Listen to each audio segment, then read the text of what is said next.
விஜய் அரசியலுக்கு வந்ததே நான் தப்பும்பேன். விஜயினுடைய கேரக்டருக்கு நானும் சினிமாக்குள்ள இருந்திருக்கேன் நிறையா. விஜயின் கூட ஒர்க் பண்ணக்கூடிய ஆட்கள் நிறைய பேர் எனக்கு ஃப்ரெண்டா இருந்திருக்காங்க. அவரை வைத்து படம் தயாரிச்ச தயாரிப்பாளர்கள் நிறைய ஃப்ரெண்டா இருக்காங்க. அவர்கள் சொல்லக்கூடிய விஷயங்கள்லாம் வச்சு பார்க்குறப்ப, விஜய் வந்து விஜயினுடைய கேரக்டருக்கு அரசியல் வந்து செட் ஆகாத ஒரு கேரக்டர். ஓகே. ரொம்ப ஒரு ஷை டைப், ரொம்ப பயந்த சுபாவம் உள்ளவரு. ரொம்ப தனிமை விரும்பி, ஆனா கூட்டங்களை தெரியலையே. கூட்டங்களை பார்த்து சினிமாவுல நீங்க பார்த்திருப்பீங்க அவ்வளவு பிம்பமா.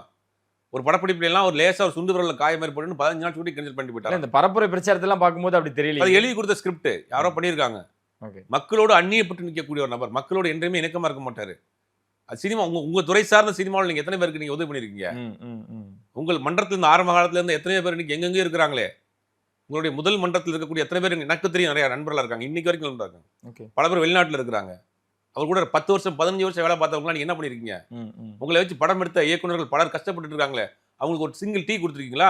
அத்தனை பேரும் என்னால கொண்டு வந்து பேர் முதற்கொண்டு சொல்ல முடியும். ஓகே. அத்தனை பேர் என்னால பேர் முதற்கொண்டு சொல்ல முடியும்.